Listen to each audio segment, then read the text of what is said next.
In the middle of the celebration, I wanted a quiet moment to tell my wife the big news, but she was gone. When I heard her mocking voice coming from the office, I froze, and what I heard next chilled me to the bone. The disappearing act. The banquet hall shimmered with golden lights, laughter bouncing off marble walls as champagne glasses clinkied to in endless toasts. Tonight was supposed to be perfect. I had been waiting for weeks for this moment, carrying my secret like a jewel in my pocket.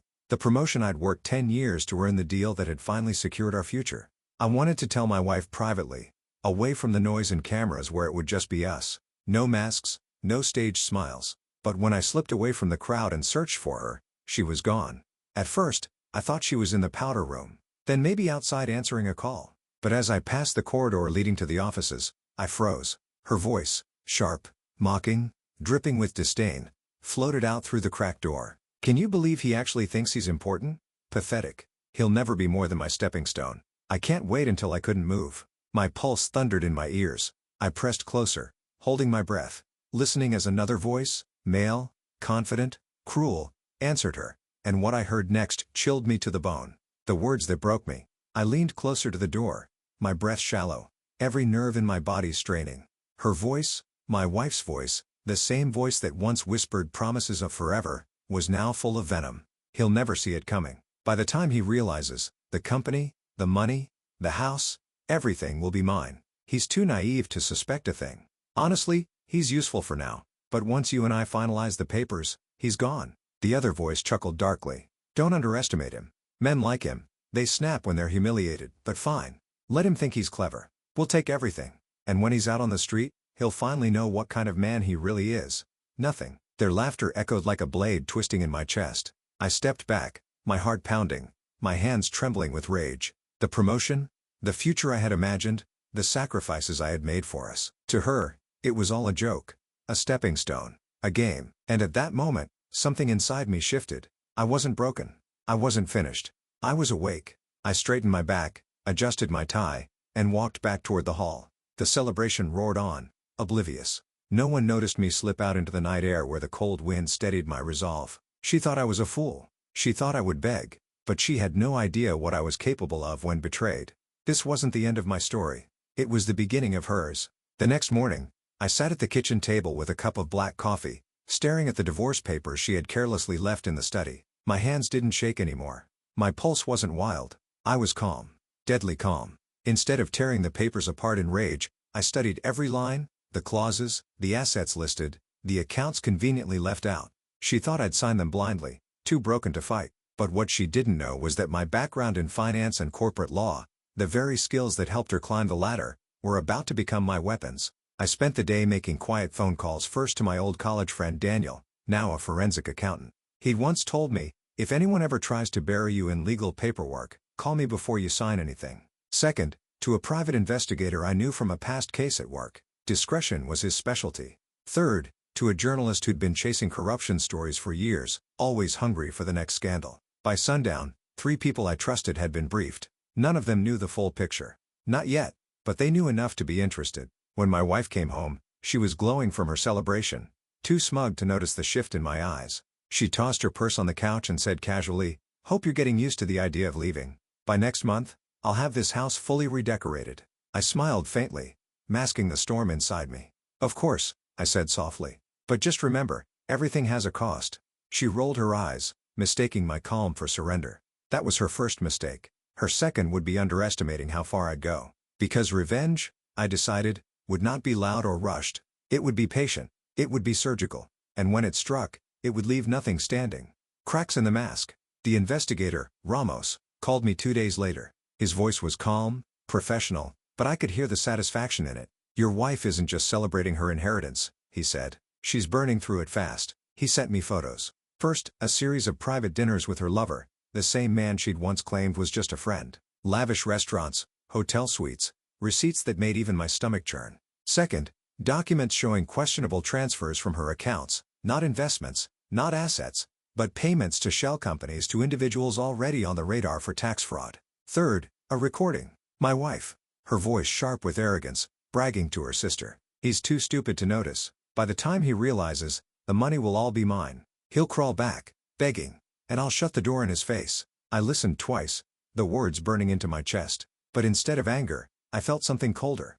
Purpose. Meanwhile, Daniel, the forensic accountant, had dug into the legal paperwork she left behind. She rushed this, he told me. The divorce papers are sloppy. She's hiding accounts, but she left enough of a trail to prove fraud. If we present this to a judge, not only could you block her claims, you could flip the case entirely. And the journalist, he was practically salivating at the details. Give me the go-ahead. And this isn't just a divorce story. It's corruption, greed, and betrayal.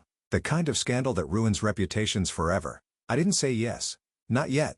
Timing was everything. That night, I came home to find her in the living room laughing with her brothers, the same men who had dragged me out by my hair. They toasted champagne, mocking me in low voices. She glanced at me with a smirk. Get used to it. Soon you won't even have a roof over your head. I smiled faintly, my silence mistaken again for weakness. But in my pocket, Ramos's recording burned like a loaded weapon. She thought she had already won, but I was no longer playing defense. I was preparing for a strike that would leave her exposed, powerless, and begging for mercy. And mercy was the one thing I wasn't going to give her. The public humiliation. I didn't launch my counterstrike in the courtroom. That would have been too clean, too easy.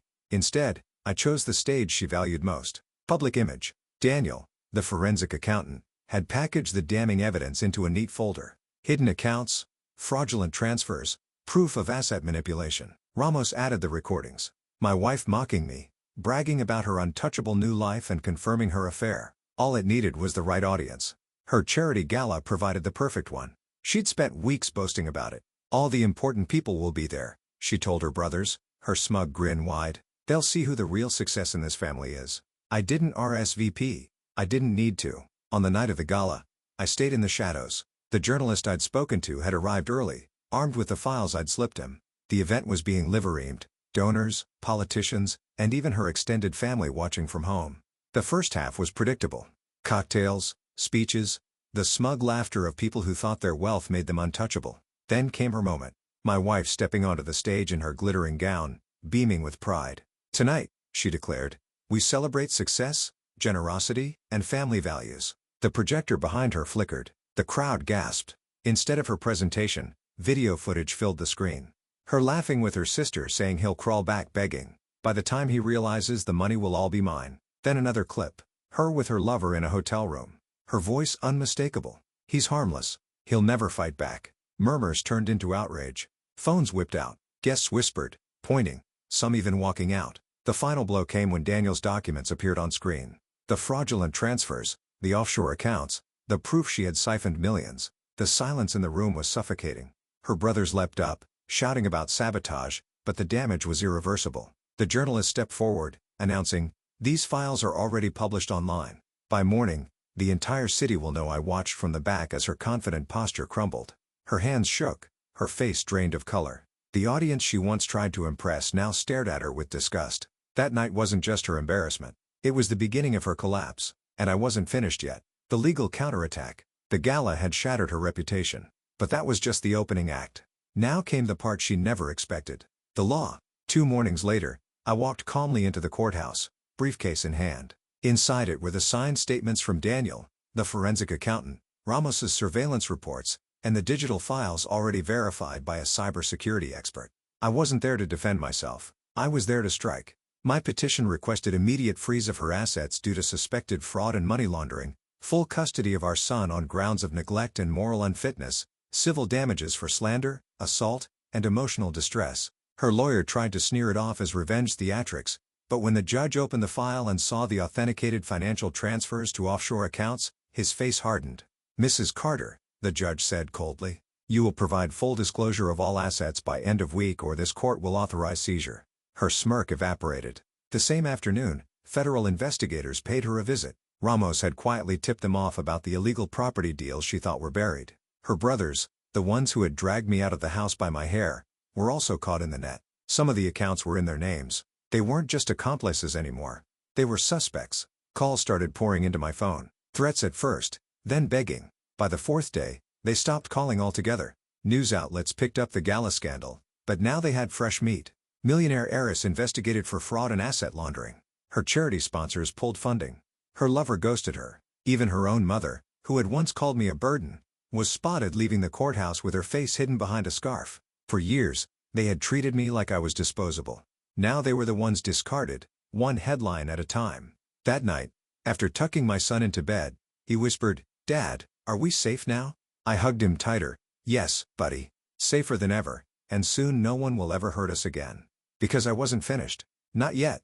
The final act was still waiting. The storm had already wrecked her reputation, but I wasn't about to leave the ruin standing. I wanted her stripped of everything she had once used to humiliate me. On Friday morning, the court clerk signed the freeze order. By afternoon, investigators arrived at her mansion, the very house she had thrown me out of, with smug laughter. But here's the part she didn't know.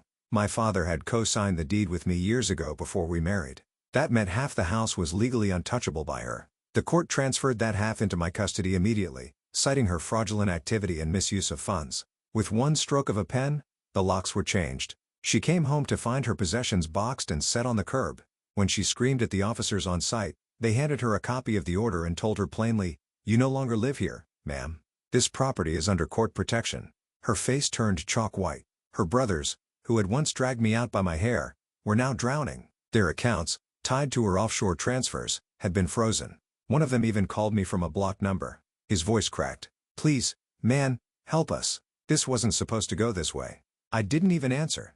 I hung up and blocked him. Let him stew in the mess they helped create. By Sunday, the newspapers had a new headline: "Heiress loses mansion in fraud scandal. Husband awarded custody and assets." Photos of her screaming outside her former home as movers wheeled out her designer furniture went viral. Comments poured in. "Karma hits hard. Imagine throwing out your husband only to lose it all to him." She couldn't hide anymore. That evening, my son and I walked through the house. Our house now. He looked around the empty living room and asked, "Dad, does this mean we can stay here forever?" I knelt down, hugged him tight, and whispered, "Yes, buddy. No one can take this away from us now." And for the first time in years, I felt peace. Because revenge wasn't about shouting, fists, or anger. It was about patience. It was about letting the truth sharpen into a blade. And when the blade finally cut, it cut so deep they could never recover. Epilogue. The Fall and the Rise. Her life in ruins. In the months that followed, the fallout only grew harsher for my ex-wife and her brothers. Financial collapse. With all her assets frozen and most seized, creditors came after what little remained. Cars, jewelry, luxury handbags auctioned off one by one. The woman who once screamed about being rich was now living in a rented basement apartment. Family break. Her brothers blamed her for everything. They fought publicly. Their relationships torn apart by debt and mutual betrayal. Rumors of lawsuits between them spread. The same family that once dragged me out by my hair was now tearing itself apart. Social humiliation. Invitations dried up. Friends turned their backs. She couldn't even walk into a grocery store without whispers following her. Isn't that the woman who lost her mansion to her husband? For a woman who lived on status and image, this was worse than prison. My son's healing. Meanwhile, my son flourished. With the chaos gone, he began smiling more, studying harder, and even picking up piano lessons again. He'd often say, "Dad, it feels so much better now. No more shouting." One night, as we were sitting in the living room of what was now our house, he asked me, "Do you think Mom regrets it?" I took a long breath before answering. "Maybe, but regrets don't fix broken choices. What matters is that we're safe, and we'll never let anyone take that away from us again." My quiet victory revenge wasn't loud. It wasn't about gloating. It was about watching justice unfold with patience. She once declared I would leave with nothing. Instead, I walked away with everything that mattered.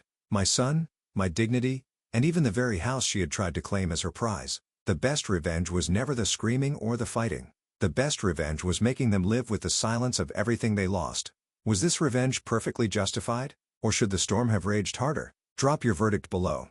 I read every single one. Hit like if you crave justice and share this story with someone who needs its fire. Subscribe to Daily Scroll Stories because here betrayals don't sleep. They hunt their owners. Every shadow hides a reckoning. Every mask breaks and every betrayal is answered. Stay sharp. Stay unbroken.